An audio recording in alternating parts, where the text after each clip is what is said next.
What is up, everybody, and welcome back to Courtside Convo after the All-Star break for Week 18 injury report and waiver wire pickups. I'm not gonna lie, kind of might take away the waiver wire part of this for this video at least, because we're talking about some updates on the injuries. There's been a lot of big injuries, updates with news for the injuries in the past couple of weeks. I don't know. I'm not in the past couple of weeks. We are not a farm. But waiver wire pickups, a lot of them are just going to be people I've already talked about in previous videos, which you should be checking out. So you should be knowing who I'm going to be talking about. But there's going to be some injury reports we'll talk about, and we'll get started with it. So first we have the Atlanta Hawks, and this is of course the first one of the waiver wire pickups. It might be the last. But Atlanta Hawks, 3-game stretch this week, not back-to-back, but back-to-back, is playing the same team in Brooklyn. But we're going to be talking about some injuries. Onyeka Okongwu's been out for a little bit already. We already know this. Potentially will be back by the end of this week. Maybe, could be back a little earlier. We'll have to see. But Trey Young, out for 4 weeks, which is going to be hurtful.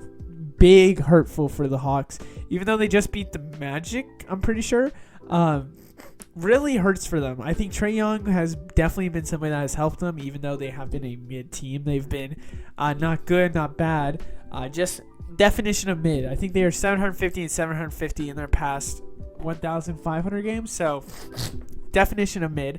But I do have some potential ads off of the one game that they went against the Orlando Magic. Saddiq Bey did a decent job. He got the starting job. Not amazing. Don't get me wrong. Not amazing at all. But still, he did a decent job. Got the starting position. So this could be somebody we could be looking at to add for the future to come. Andre Hunter actually did pretty decent. And he played off the bench and got some good numbers, so this could be somebody that definitely you could be looking for. League for people that's availability, 59% on Yahoo for Saddiq Bey, 27 on ESPN. Other right there that you can see, you can read. I don't need to have to explain. But yeah, I do think that this is a good chance that both of these guys are good pickups, especially because we'll have to see how it has this Trey Young injury, thumb injury, and it really sucks after a great All-Star game from Trey Young. Up next, Golden State Warriors, and there's really nothing here because I want to talk about the Chris Paul injury and potentially somebody to come back and some people that you should be worried about. Road game series for the Warriors, 4 games during the road just this week, and after that I think they're back home. So Chris Paul is out for most of them. But Chris Paul is expected to come back sometime during it. My guess would be either Toronto or Boston. I would not be shocked about that because I think those are more later on in the week, if I'm not wrong. I think Toronto is... I think Boston's the Sunday, but I'm pretty sure Toronto is Saturday or Friday. So it'll be later on in the week. I think that'll work out for Chris Paul. We'll have to see. But Steve Kerr said he'll come back sometime, which makes me to believe that it's not immediate and it's not going to be at the beginning. It's going to be just during it. So I would look more towards between Knicks and Boston. We'll have to see, though. But I do want to talk about people that could be losing some value. Obviously, when you look at the guard position, Brandon Bzimski could be somebody. Even though he's been playing very good, I've noticed from him, a connector. When it comes to playing the ball, definitely somebody that can do it all. Doesn't need to really be scoring that much to be doing it, but can definitely do it all. Somebody that also is just excellent when it comes to playing at both sides of the court. We could also be losing role in Lester Quinones. I think that's how you say it. Who has been giving some minutes. I think there's a chance that there's going to be like no minutes for him. But yeah, I don't expect there's going to be too much from everywhere else. I think Clay's going to still get his minutes. Steph's going to get his minutes. We're looking at the guard positions mostly.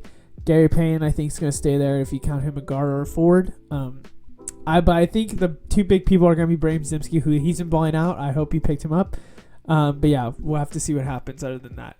Up next is the Memphis Grizzlies. For the Grizzlies, it's again another update for injuries. I talked about how in the injury report, not last week, there was an injury report because it was only like from Thursday on. The week before that, what is it called? Why am I blanking? Oh, I talked about how Desmond Bane and Marcus Smart could be somebody we could be talking about potentially for what happens with them. You know what happened with them? They got out for more weeks. Now, if I'm Memphis and they're expected to come back late March, why don't you just shut them down for the rest of the season? It makes sense to do it. I get that you're trying to act like in league terms it doesn't make sense. It does for you. You guys are very bad. Keep playing very bad, and just play them for, play your other people. Like, it's not that bad of a decision to play your other people. 4 games coming up this week. You're probably going to see the same people I'm going to say to get for availability. Vince Williams, Santi Aldama, Gigi Jackson now I would add into that list. Cenk Konchar. I would also...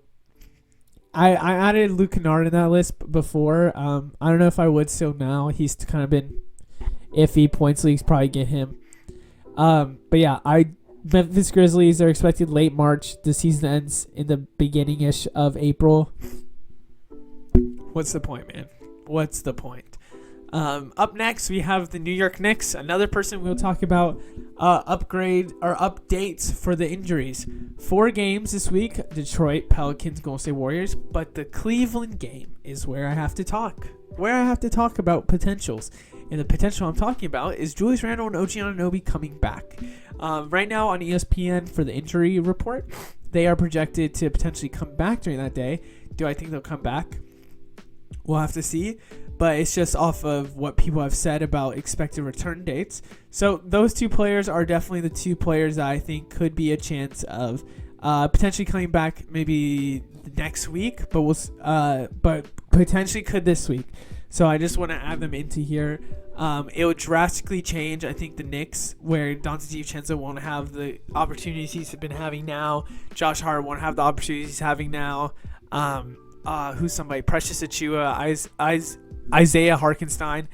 Mitchell Robinson, also, I put him here because end of the March, he'll probably be playing again. He got out of a walking boot recently. We're just going to have to see if something changes for Cleveland. But other than that, I hope you guys enjoy. For a second, it wasn't going. Hope you guys enjoyed the video. If you want to see me, there's more content on Lesser Athletes, YouTube Shorts, doing a podcast on there. You guys should definitely check it out if you want more just straight up basketball. Just released my 2024 mock draft for the lottery. Honestly, really good mock draft in my opinion. Go check it out. Other than that, though, I hope you guys enjoy, and I'll see you in the next one. Goodbye.